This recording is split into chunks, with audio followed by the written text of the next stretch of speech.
Hello, and welcome to Starts and Grafts. I'm Connor and each week I'm joined by an emerging artist to discuss the highs and lows of forging a creative career amidst a global pandemic. My guest this week is singer and music educator Helena Debono. She's made the most of 2021 so far, having released her debut single and headlined a livestream gig from Ronnie Scott's as part of the Nigel Presents series.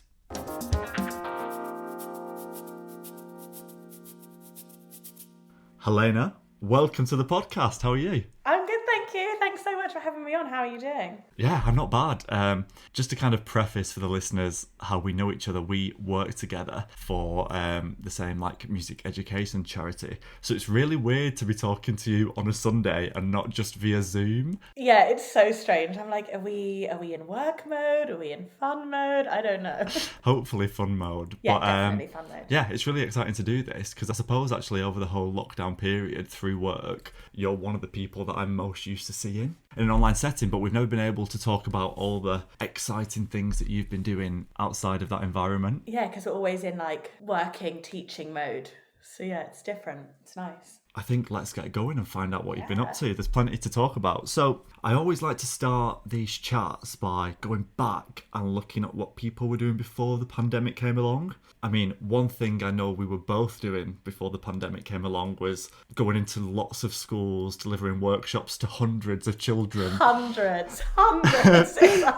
In February. Yeah. And looking back, it's pretty mad, isn't it? I remember we did one in particular and we'd had about a few hundred children and we'd been singing with them and they'd been singing. And we just both sat at the train station afterwards and were like, we feel so ill. Yeah. I remember I was like, I don't feel right. And they're talking about, there's everywhere on the news, there's coronavirus, COVID. I was like, no, it's fine. We'll be good. We're going to be fine.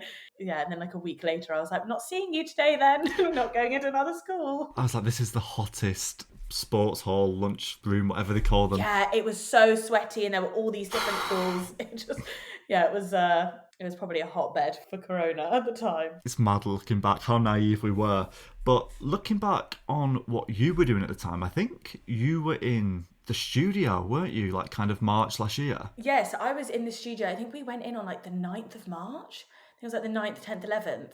And we booked 3 days in the studio and actually was so lucky. The whole thing was just fate because my producer emailed me the month before, was like, oh, I'm really sorry, the girl I share the studio with, she needs the studio the week we booked, and we'd originally booked from the 16th. Right. And so he was like, I'm really sorry, can we push it forward a week? I was like, yeah, let me check with everyone.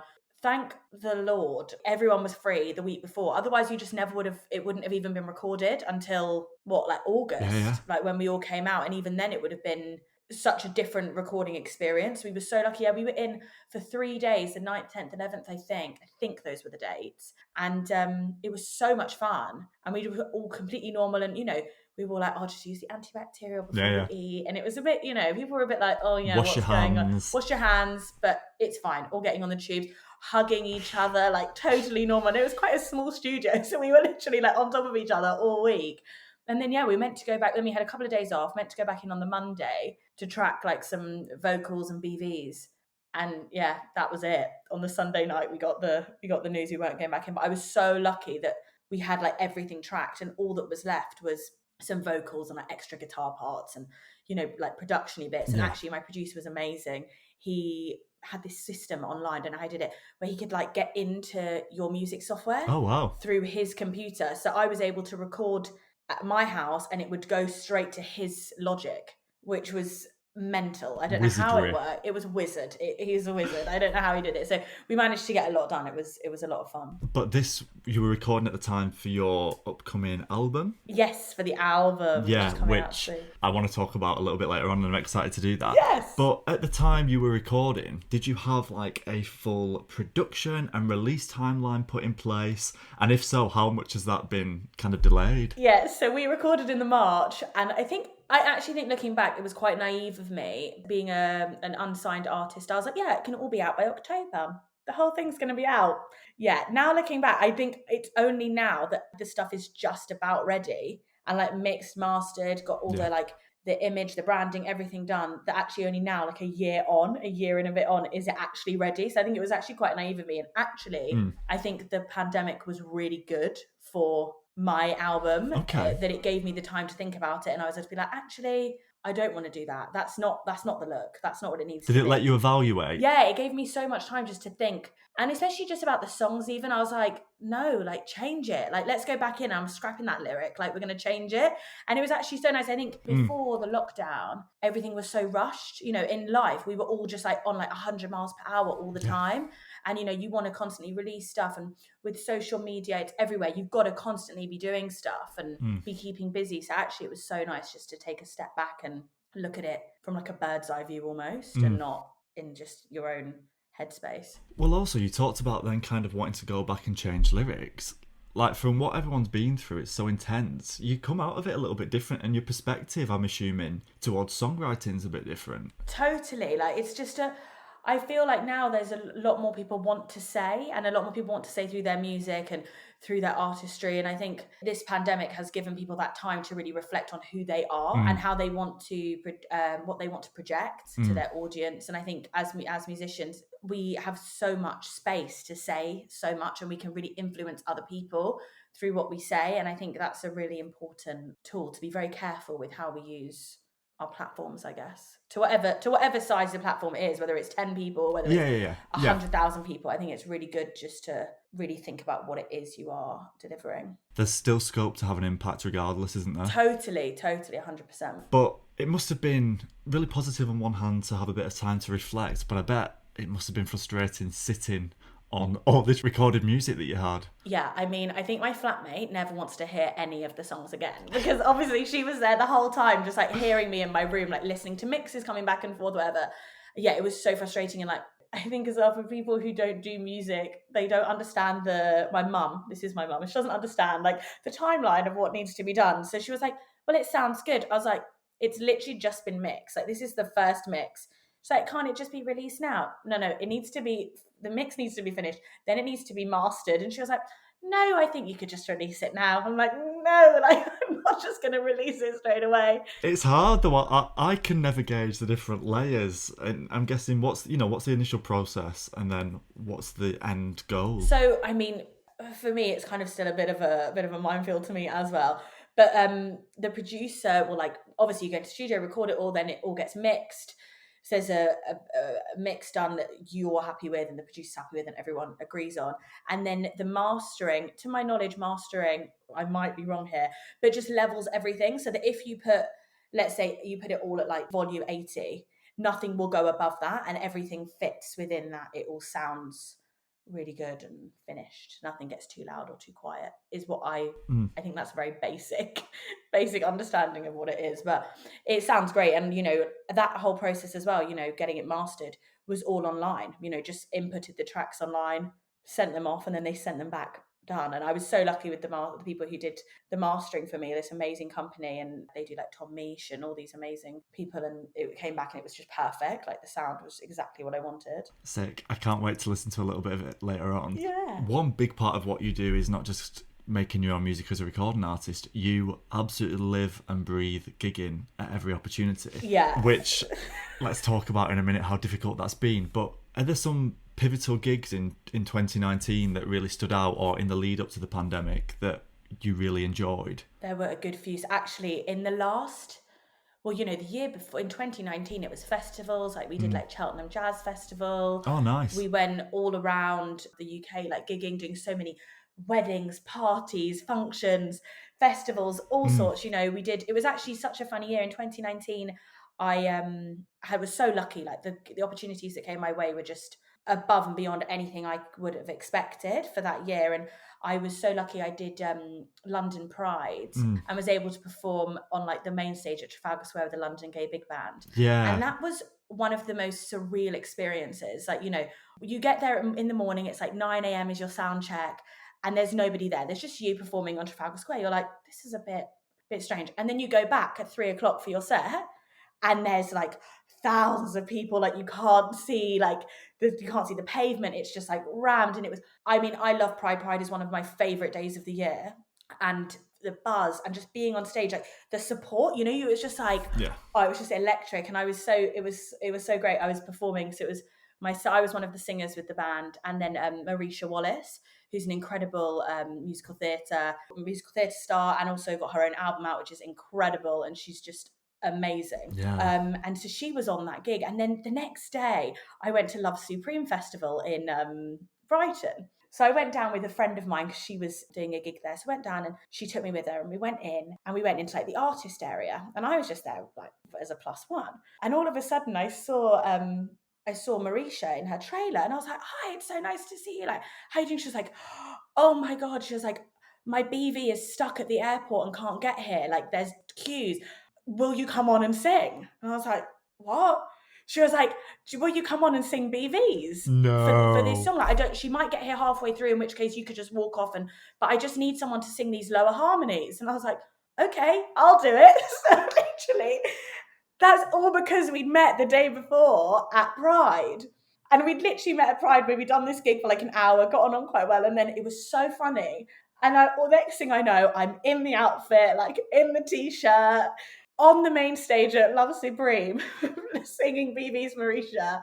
And then like, I think it was just as we went on, her actual BV arrived. So I went on, did like a couple of tunes, and then we kind of swapped. Because obviously I was pretty much ad-libbing, you know, and just making up as I went along. But it was just, you know, that was such a surreal experience, you know.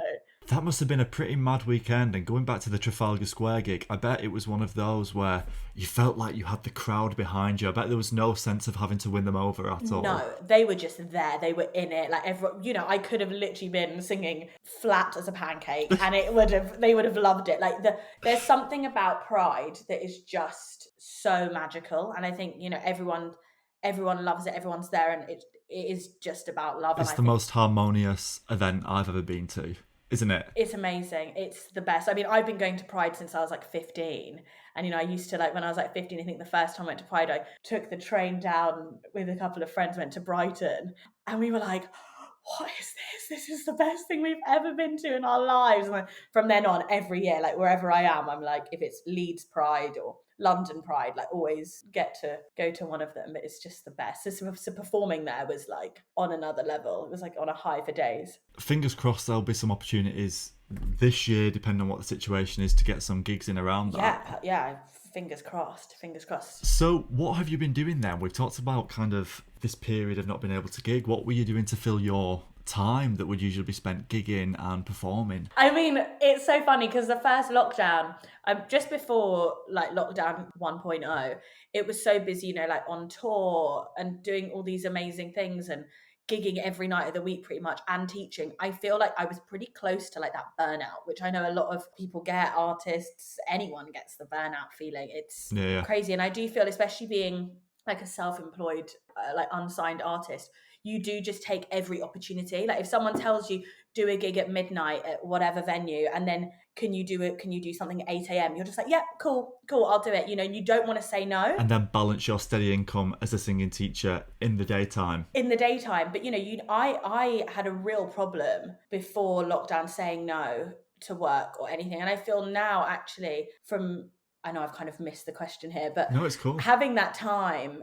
now I'm like, actually, you know what, I think moving on as we go back to normal life, I'll be able to be like, no, I do need to take like 5 minutes just to think about this and think about for myself, is this good for me, you know, to be like up all hours of the night and then going to, you know, do whatever and during the day. And so that's been a little bit crazy. But no, what was I filling my time with?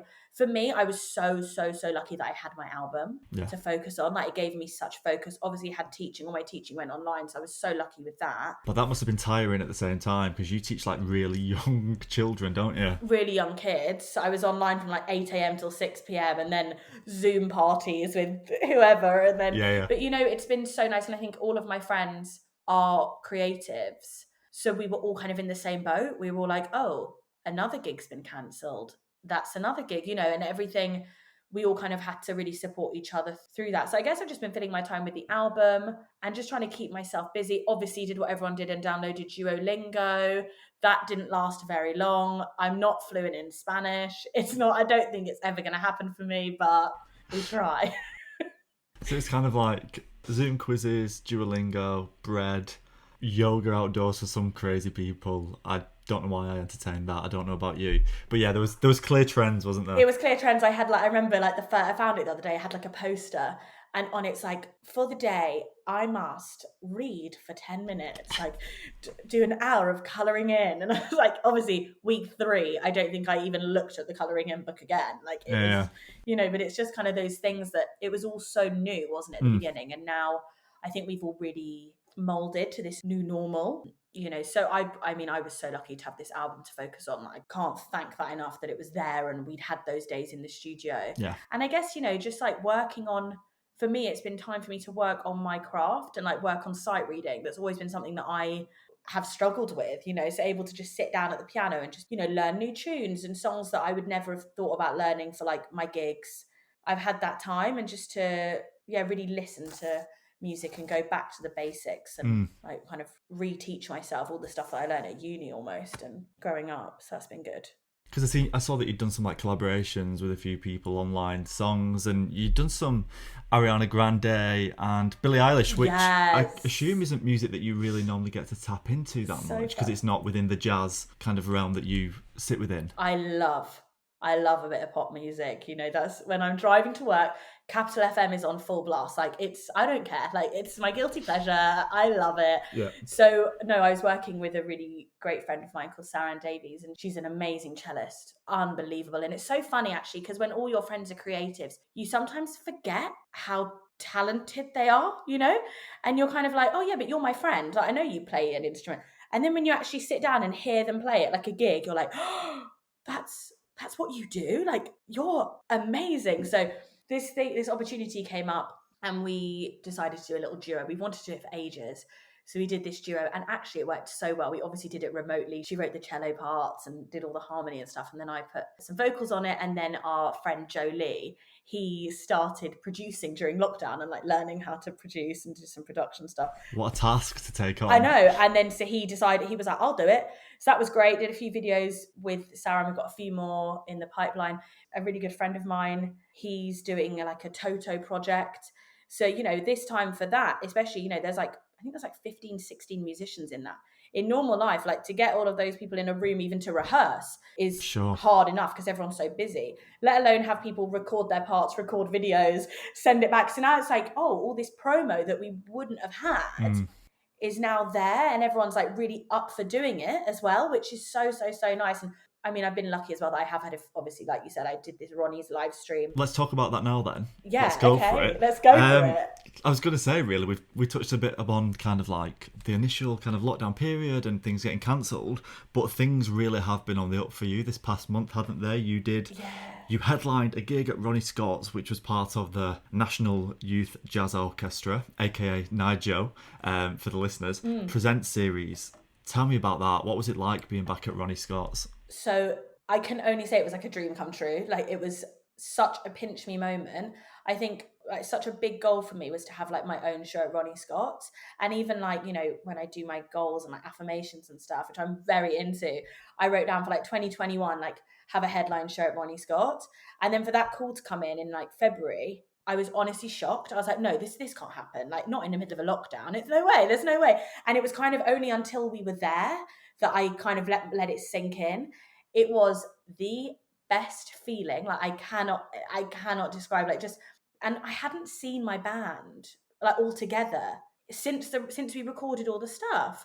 So in the year before, so we had a couple of days rehearsing, and it was just so amazing. It was exhausting. I've never been so tired in my life, because obviously I think I'd forgotten how to socialize. I'd totally forgotten how to be around people for more than one person at a time. So that was a bit strange. But no, we got into Ronnie's, and it was just so nice to be back in that venue. That venue is just so special. There's such a magic in the air at the venue. And for anyone that knows about jazz or just has an interest in or love for it, it's almost like a hub, isn't it? It's a home. Yeah, it's like it's world famous. Wherever you go, if you speak about jazz, people are like, "Oh, Ronnie Scott." Yeah. It's got such a buzz, and it's so exciting when you're there. And I mean, I spend about in normal life 2 to 3 nights a week there, just at the bar watching the Late Show. So going back in there and it was empty, and the venue. I mean, all venues in the UK have been so affected by the pandemic, and even now, like, who knows when venues like that can open back up again, because obviously there's all these different rules about serving food and musicians and how many people to fill the capacity, and it's all so up in the air, that the fact that the venue are giving something back to musicians and are giving something out there to help with just general morale across the whole world. There were people tuning in from Brazil, people in Australia, people in America, all over the world. What a platform for you as well. What a platform. And it was just, I was so nervous. I've never been so nervous in my life, like stood on stage. How weird though, when there's not a live audience in front of you. Honestly, I can't explain how strange. We went, before you go on, the manager says to you, the camera's there if you want to speak to the audience. Okay, we're going live in 3, 2, 1. I was like, stood there like, okay. And then you just think to yourself, how many people are watching? That's all you're thinking, because there's no one there. I was, and obviously you've got the everyone who's working there kind of clap when you finish a song to kind of keep it going. And I was trying to say some funny things. I was like, is everything just falling flat? You just don't know how things are being received. But it's just, it was such a privilege to be there and to be singing my material and singing with my band, who are so amazing and so giving of their time and their creativity, to be at that venue, doing a live stream with the support of Nigel was, I'm so grateful to them. Is it out there for people to watch still? Yeah, it's still there. We'll admit, I only watched it the other day and I absolutely loved it. Oh, thank you. Where can people find it? They can find it on the Ronnie Scott's YouTube, and I think the Ronnie Scott's Facebook. I think the link is in, on my Instagram thing. So yeah, it was just so much fun. I think that's all it was. I felt like, oh, this is why I do what I do. And just being it, and it's so different, isn't it? I've met up with my guitarist a couple of times, on Zoom, and it's amazing to be able to, we've got this technology, but being in a venue, being with the lights, having the sound, having my guitarist had the full pedal board out, Luke on drums, Jamie on keys, Jack on bass.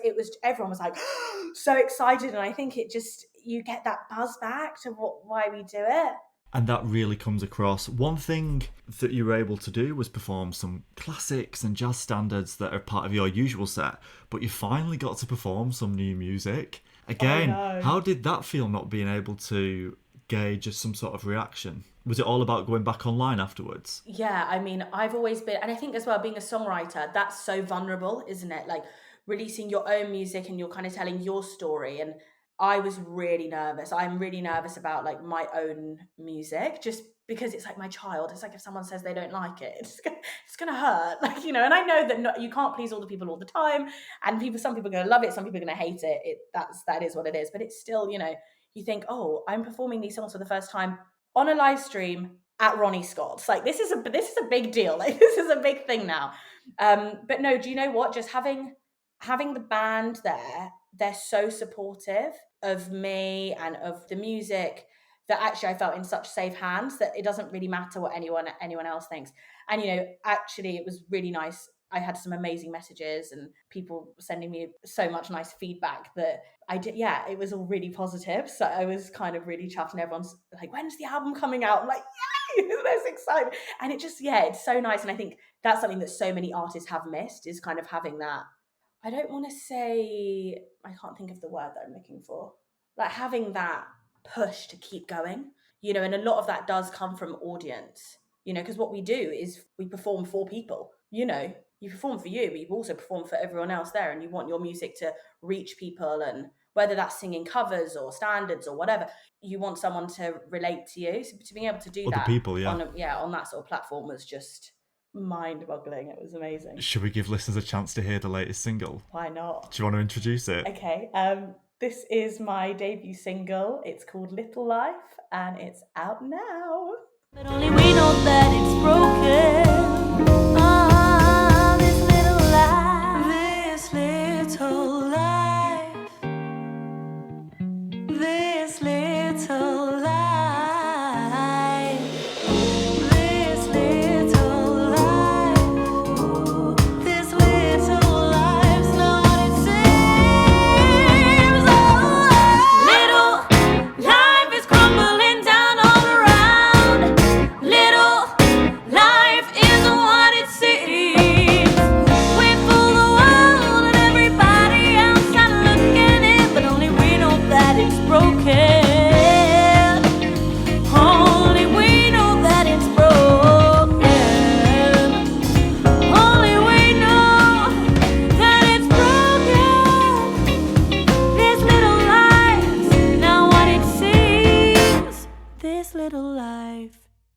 So that was Little Life, the latest single by Helena Debono. Helena, what is the song about? Tell us about it. So this song is based, well, not based. This song I started writing just after I'd finished reading an amazing book called A Little Life by Hanya Yanagihara, I think is how you pronounce the name. Yeah, yeah. And it is the best book.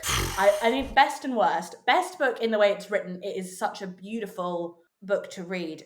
Worst in the story. Like, the story breaks my heart to this day. Not a day goes by. Connor knows because we've spoken about this so much, about this book. Yeah, I couldn't agree more. It's an incredible book for anyone listening. It's 700 pages long, and it got suggested to me during lockdown, and I thought, not a chance am I reading this. I've never been so hooked. I felt the same. I've never been so hooked in something. But it's interesting, isn't it? Because I've had quite a few guests on that say they turn to other art forms, like books and stuff, to inspire their music, which is clearly what's happened with this single. Yeah, like that happened to me, and I remember I was just thinking, I read this book and I was in floods of tears, like the whole way through, from like chapter 2, from like the fifth page to like the end, was just tears the whole time. It just kind of made me think about, toxic relationships my friends were in and that I'd been in and all this kind of stuff. And then, sometimes I think when you're songwriting, I don't always want to write about me. Like, I want to write about other things. And actually then, reading this book, I wrote a couple of lines, and then there's a verse that I speak about the wolves, and that's a big reference to the book. For people who read the book, there's a lot of referencing to wolves, and the imagery is fantastic in the books. It gives the reader so much. And then for me as a songwriter, it gave me so much to write about. And then I was just able to write down loads of lyrics, and then we were working on the chorus, and the chorus originally was not how it turned out on the record. Really? Yeah, it was like, I think the song was originally called Guilty. Like, It was just not. And then I remember thinking, like, I was chatting to my guitarist and co-writer, Nick Fitch, and he was like, well, what's the song based on? And I said, it's based on a book, A Little Life. And he was like, This Little Life. And then it came up, like, and then that's how the chorus came about. So no, that's the story behind that song. I love it. We've mentioned you being an unsigned independent artist, so I'm going to feed into this week's artist advice, which comes from a guy called Gerald, who is a DJ, really big in Manchester and kind of the DJ scene in particular in the north. He's had a career for over 30 years. His words of advice were, stay as independent as possible and hold on to your individual property rights. And what I wanted to ask you, Helena, on the back of that was, as an independent artist, how have you found the process of releasing a single and choosing that track and putting the album together? How has that been for you? Yeah, I mean, I found it actually really empowering, and it's kind of like you have full control over what you're doing, your sound, your everything. And I know that at some point, I would love to be signed, but actually doing this on my own has given me such confidence in what I do and who I am. And I think you need that. Whereas if I'd been signed to a label, they'd been like, no, let's change this, let's add this, and trying to mold it to something that maybe is more commercial, right? So actually just being able to be so true to yourself. I know you can do that when you're signed, of course, but it might just be a little bit harder. But yeah, like, I found it amazing. It's such a learning process, like such a learning curve. I have no idea. Like, I can only imagine. I was on the phone to PRS, like, what's this? Like, what number do I need? Like, on the phone to PPL, like, what? Like, what does this mean? And then Spotify is just a whole other kettle of fish. Like, trying to navigate what you're doing, trying to get a Spotify for artist registration, like, and it's actually the admin which takes up the most of your time. Like, the music stuff is like, that's done, that's easy, that's good to go. But it's all the other stuff, it's getting the artwork. Which are the bits you never learn in education. No, like, no one's ever told me, like, and then you think about PR, contacting PR outlets, like magazines, all things that I had no idea about. And actually, I was so lucky. One of my best friends, James Hudson, he's a singer, a jazz singer, and he also was releasing his album. He's just released his album. So we were kind of doing it at the same time. So it was a voicemail. I was like, James, I'm so stuck. Like, what do I need to do here? Like, but it was back and forth. Like, have you done this yet? Have you done this? So it was really nice. And I think that's the good thing, you can just post on Instagram or Facebook, like, hey, anybody got any advice on what to do with this? And someone's going to comment back, like in the community, someone's going to say like, oh yeah, I had to do that. And I think that was so nice. So I didn't feel totally alone, but it was quite stressful making big decisions. I'm so lucky that, Nick, who I mentioned before, the guitarist and musical director and co-writer, he's so on it with these sort of things. And he was very much like, that image, that one. And, was kind of, when I was like, which one do you prefer? I really trust what his opinion is. And yeah, he was able to be like, definitely that. And just to kind of, because as well, like my anxiety was through the roof. I was like, are you sure this one should be the first single? And you want to get it right, don't you? You really want to get it right. And there's a lot of pressure as well. Like the first thing that you release, it needs to be you. It needs to scream who you are. So exactly. Yeah, it's a lot. One thing that I did want to talk about kind of on the back of that is there has been a lot of conversation about women in jazz recently on the back of the Key Changes report, which looked into gender imbalance in the UK jazz scene.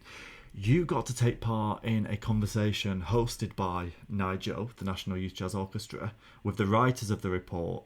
What was that like and what kind of things were discussed? So I think the whole conversation is actually still available online on the NYJO YouTube, but it was so inspiring to speak to Sarah Rain and Emily Jones all about what they'd found out and just to have like a conversation about that report. I mean, I think a lot of women and female musicians, when that report came out, it was shocking, but I don't think anyone was really shocked. Not surprised. Not surprised, really.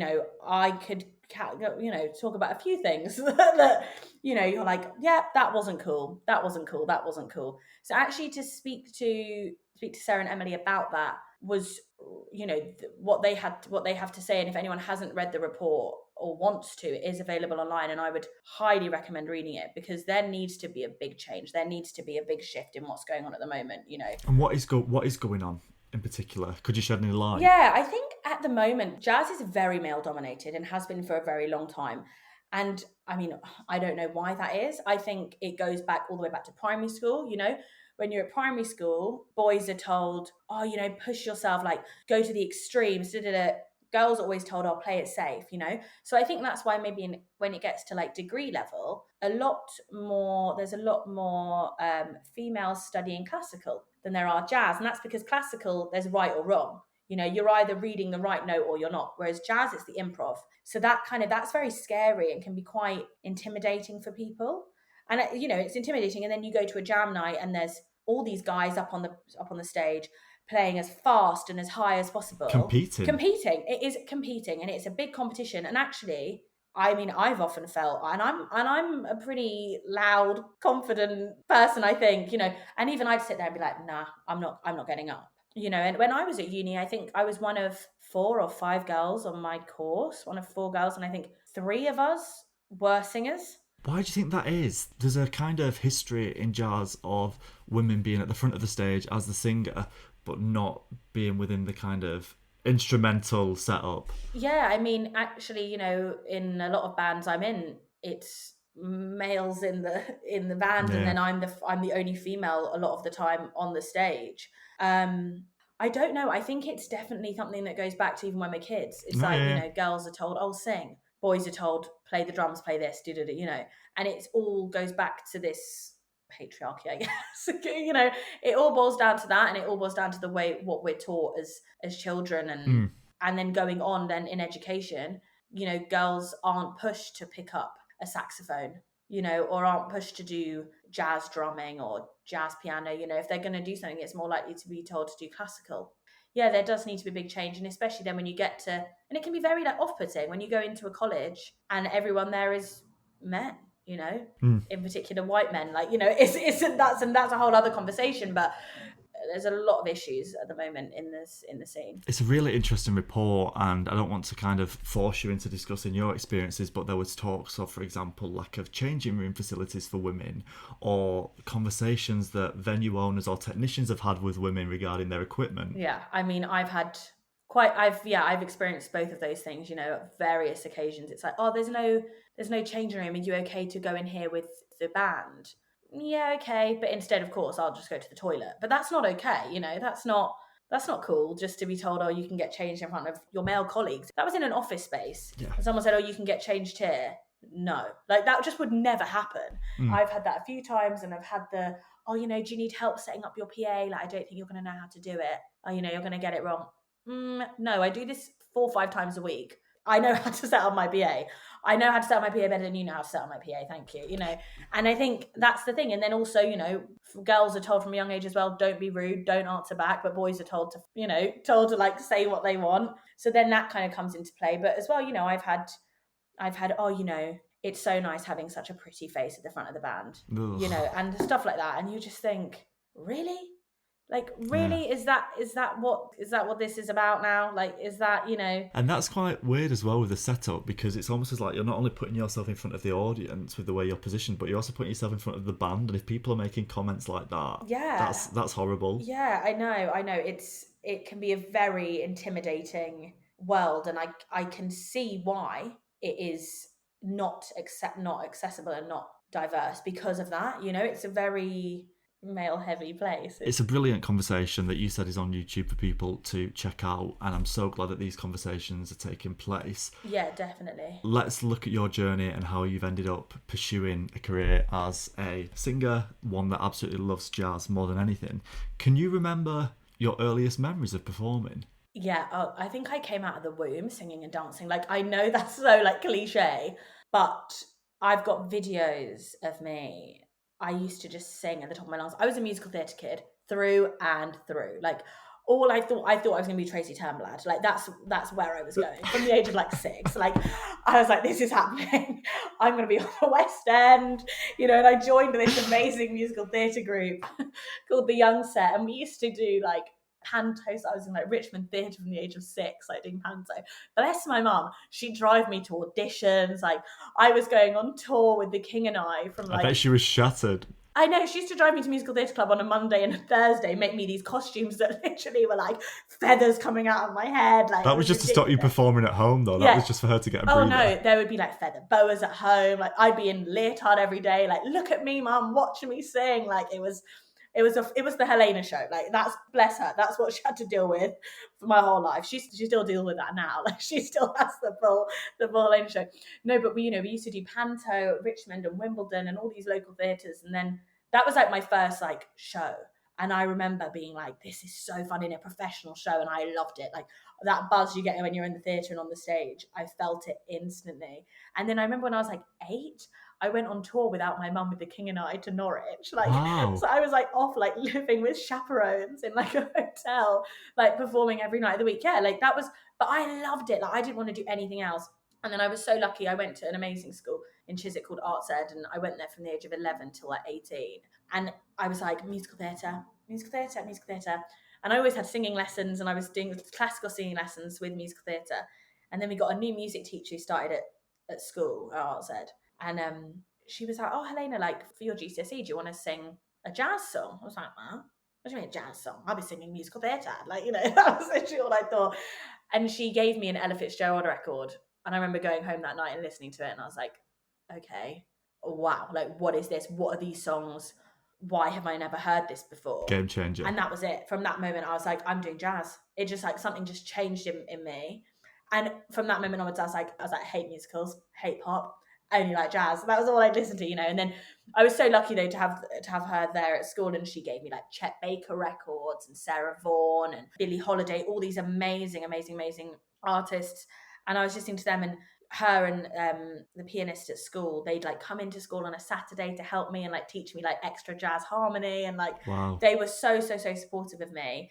And then I went to Leeds College of Music and studied jazz there, which was amazing. I love Leeds. I didn't realise until doing this podcast and speaking to the likes of Myron Williams and Henry Weeks just how big the jazz scene is in Leeds. It's mental. Yeah, it's crazy. Like, the jazz scene in Leeds, I'd say Leeds is like a hub. It's like a jazz hub. There's so much music going on. There's so many amazing venues in Leeds. There's always a jam night going on. It's so busy. And I think what I love about Leeds is like the city centre is quite small, isn't it? Yeah. So, there might be something going on at Cellar Bar, but then you can walk across to Hi-Fi and then you can get to call it, and you can be there within a few minutes of each other. So there might be 3 gigs going on and you've been to them all in one night, Yeah. which is so nice. And I think there's such a community in Leeds. All the musicians know each other, whether that's musician alumni from the conservatoire or from the uni of, like, everyone's together. I know the big bands mix, like it's such a nice environment in Leeds. And I had such a great time in Leeds, like loved it, met so many amazing people,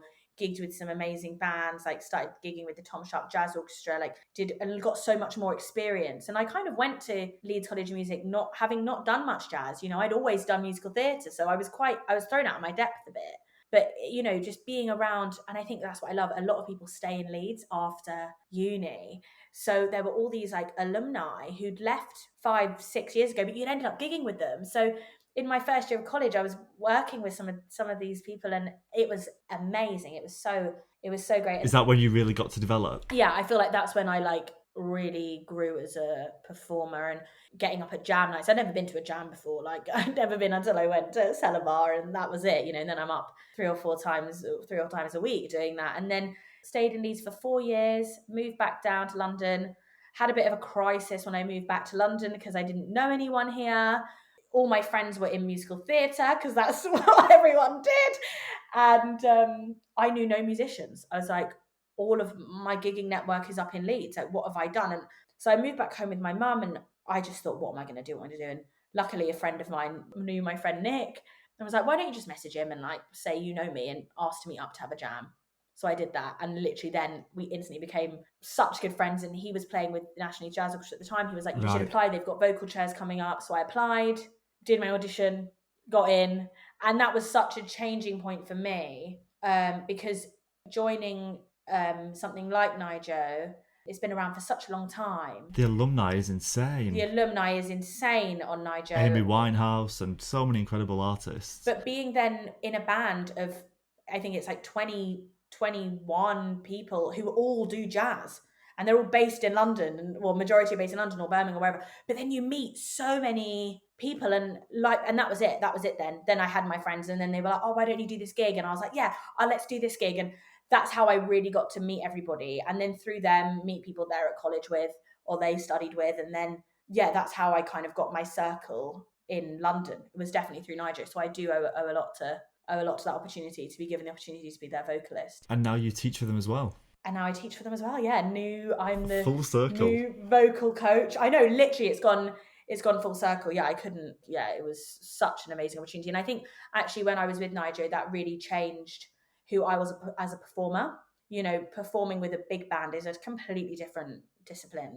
It's insane, and having that push of that full size band behind you it's insane. And that was the music when I first got introduced to jazz, that was what I was listening to, was the Count Basie, all those old records, and it was amazing. I love singing with a big band. I actually was really lucky I was able to sing with a big band just before the 3rd lockdown at Christmas, on in December. It was like the 17th of December or something. We had this gig booked in with the Cy Gardner big band, amazing trumpeter. Literally, he's played with everyone, like anyone and anyone, like Shirley Bassey, he's played with Ella Fitzgerald himself. All these. Are they linked to Strictly? Yes, yeah. He's the Strictly Come Dancing lead trumpet player, and done that since Strictly began. And played with Frank Sinatra. So to be asked to sing with his band was amazing. So did that, and we were doing the music of Ella Fitzgerald and Count Basie, and that I was like, oh, stop! I was like, this is amazing, and to be with a band like that. And there's something magic about a big band. I love a bit of big band. And then, yeah, that's my story. I feel like I've gone the long way around it. I'm really sorry. I've kind of rambled on. Honestly, it's fine. That's what we're here for. So I really hope that there's plenty of opportunities coming up in the summer for you to get back gigging. Yeah, fingers crossed. As we come to the end of the conversation, I've got one last question, and it's a big question that I'm going to ask. Looking back on what you've achieved so far, if you could go back and give yourself advice when you first started pursuing a creative career, what would it be? I think believe in yourself and trust your gut. I think sometimes you're offered opportunities, and you might. I think it's so easy to say yes to every opportunity, but sometimes in your gut, this isn't right. Like, this isn't the right time. This isn't what it is. Trust that feeling, because it's there for a reason. And I know that sounds so, ridiculous, but I've accepted gigs and I've thought, don't do this gig. Like, it's not going to be good. You're going to get really upset, but something's not going to be good about this gig, and you feel that anxiety building up to it. You're not relaxed, and then something does happen, and you're like, oh, that's what that feeling was, And Yeah. I think, you got to trust your gut, and I know that's so hard when you're just starting out, or because you want to take everything and you don't want to be the person who says no to anything, but trusting that gut feeling, and that's actually only something that I've really learned over this lockdown period. I think to really trust your gut is so important. Brilliant. Thank you for that. I'm sure a lot of people really enjoy those words of wisdom there. That sounded like I was taking the mick, and I definitely wasn't. No, it's all I'm right. sure people will enjoy those words. Infinite wisdom from me. But yeah, thank you so much. I've loved this conversation. No, thank you. I hope you've enjoyed it too. Yeah, me too. It's been so nice, and I love the whole podcast. I've been listening like every week when they come out. I love them. I think they're so fun. It's such a great platform that you've created. It's amazing. Well, thank you very much.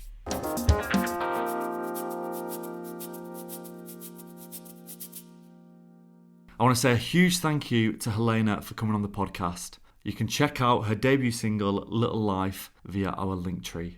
Don't forget to follow us at startsandgrafts on Twitter and Instagram. I've been your host, Connor. Ella's been your producer, and we'll be back again with another episode next week. But until then, take care.